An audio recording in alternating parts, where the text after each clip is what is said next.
أعوذ بالله من الشيطان الرجيم بسم الله الرحمن الرحيم رب اشرح لي صدري ويسر لي أمري واحلل عقدة من لساني يفقه قولي۔ آج انشاءاللہ ہم 16ویں پارے کا خلاصہ دیکھیں گے۔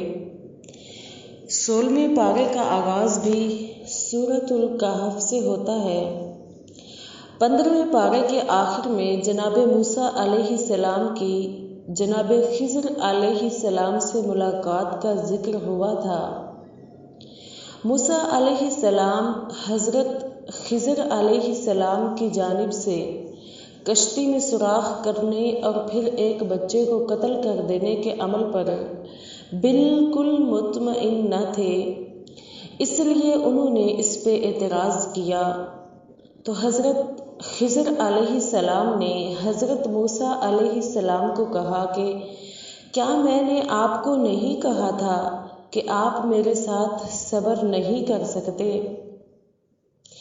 جناب موسیٰ علیہ السلام نے فیصلہ کن انداز میں جواب دیتے ہوئے کہا کہ اگر میں نے کوئی سوال کیا تو آپ مجھے اپنے سے علیحدہ کر دیجیے گا، اس لیے کہ اب مزید سوال کرنے کا کوئی جواز نہیں رہا۔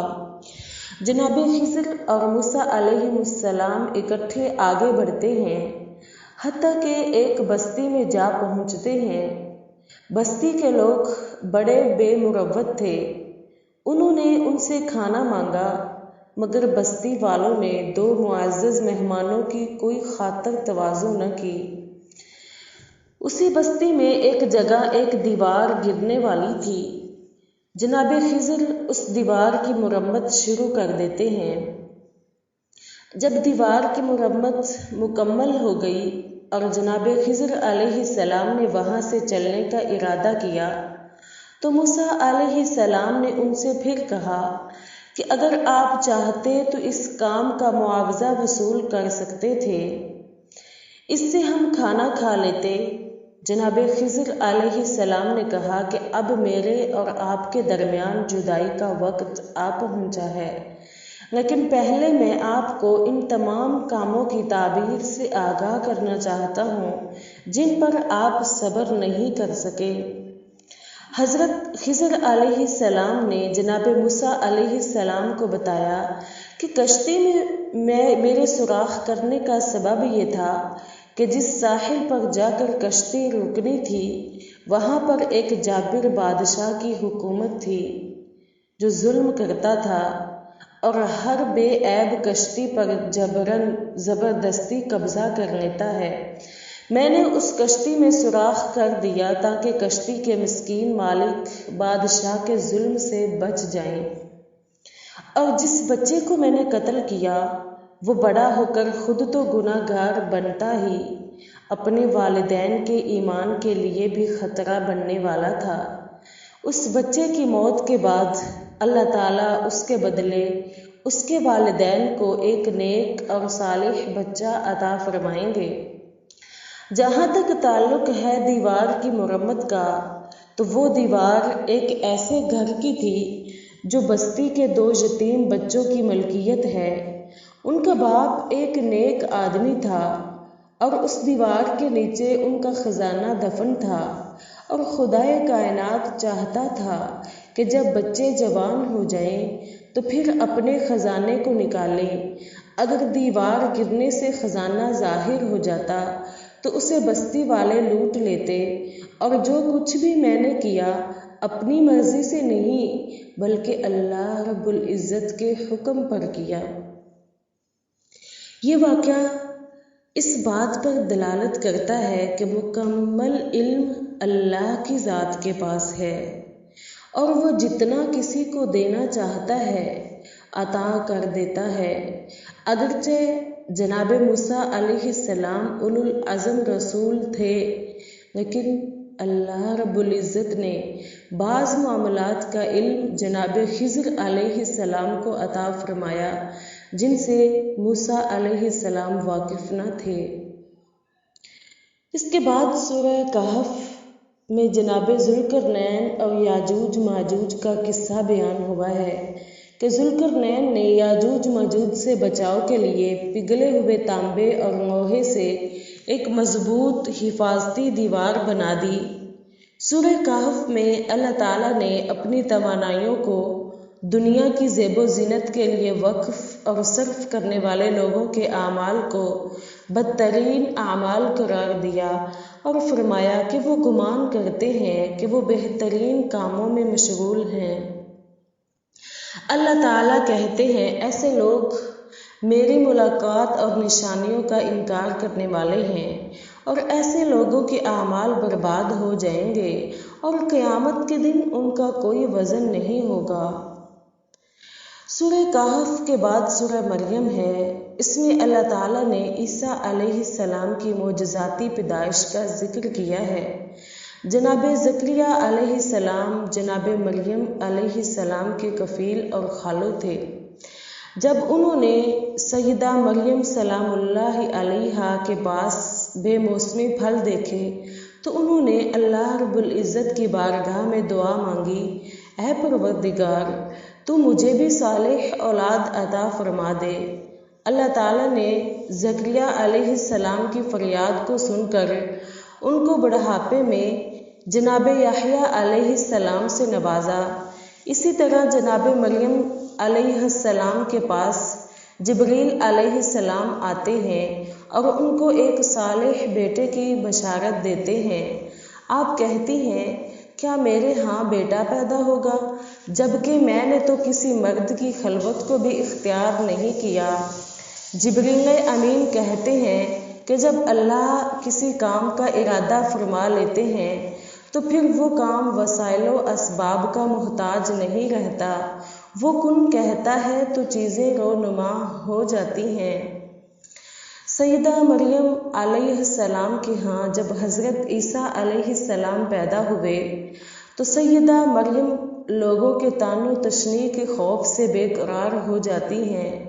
اللہ تعالیٰ ان کے دل کو مضبوط فرماتے ہیں اور ان کو حکم دیتے ہیں کہ جب آپ کی ملاقات کسی انسان سے ہو تو آپ نے کہنا ہے کہ میں نے رحمان کے لیے روزہ رکھا ہوا ہے، اس لیے میں کسی کے ساتھ بات نہیں کروں گی۔ جب آپ بستی میں داخل ہوتی ہیں تو بستی کے لوگ آپ کی جھولی میں بچے کو دیکھ کر کہتے ہیں، یا اخت ہارون، اے ہارون کی بہن، اے عمران کی بیٹی، نہ تو تمہارا باپ برا آدمی تھا اور نہ تمہاری ماں نے خیانت کی تھی، یہ تم نے کیا کر دیا؟ حضرت مریم نے حضرت عیسیٰ علیہ السلام کی جانب اشارہ کیا تو عیسیٰ علیہ السلام نے مریم علیہ السلام کی گود سے آواز دی، میں اللہ کا بندہ ہوں، اللہ تعالیٰ نے مجھے کتاب دی ہے اور مجھے نبی بنایا ہے۔ گود میں لیٹے بچے کی آواز سن کر لوگ خاموش ہو جاتے ہیں۔ سورہ مریم کے بعد سورہ طٰہٰ ہے۔ سورہ طٰہٰ میں اللہ تعالیٰ نے موسیٰ علیہ السلام کی کوہ طور پر اپنے ساتھ ہونے والی ملاقات کا ذکر کیا اور یہ بتایا کہ جب موسیٰ علیہ السلام کوہ طور پہ تشریف لائیں تو اللہ تعالیٰ نے ان سے پوچھا، موسیٰ علیہ السلام آپ کے ہاتھ میں کیا ہے؟ تو موسیٰ علیہ السلام نے کہا کہ یہ میری لاٹھی ہے۔ اللہ تعالیٰ نے موسیٰ علیہ السلام کو اپنی چھڑی زمین پہ پھینکنے کا حکم دیا۔ جب چھڑی زمین پہ گری تو بہت بڑے اژدہے کی شکل اختیار کر گئی اور موسیٰ علیہ السلام خوف زدہ ہو گئے۔ اللہ تعالیٰ نے موسیٰ علیہ السلام کو عصا پکڑنے کا حکم دیا اور کہا کہ اسے پکڑیں، یہ دوبارہ اپنی شکل میں واپس آ جائے گی۔ اس کے بعد اللہ تعالیٰ نے موسیٰ علیہ السلام کو فرعون کے سامنے جا کر تبلیغ کرنے کا حکم دیا۔ معجزہ دے کے اللہ نے فرمایا کہ اب فرعون بادشاہ کے دربار میں جا کے توحید کی دعوت دو، میرا پیغام پہنچاؤ۔ موسیٰ علیہ السلام نے اس موقع پر اللہ سے دعا مانگی کہ اے میرے پروردگار، میرے سینے کو کھول دے، میرے معاملے کو آسان کر دے، میری زبان سے گرہ کو دور کر دے تاکہ لوگ میری بات کو صحیح طریقے سے سمجھ سکیں، اور میرے اہل خانہ میں سے جناب ہارون کو میرا مددگار بنا دے۔ اللہ تعالیٰ نے موسیٰ علیہ السلام کی دعا کو سن لیا اور ہارون علیہ السلام کو آپ کا نائب بنا دیا۔ آپ دربار فرعون میں آئے تو فرعون نے اپنی قوم کی حمایت حاصل کرنے کے لیے آپ سے سوال کیا کہ میری قوم کے وہ لوگ جو ہم سے پہلے مر چکے ہیں، آپ ان کے بارے میں کیا کہتے ہیں؟ موسیٰ علیہ السلام کا ذہن علم و حکمت سے پر تھا۔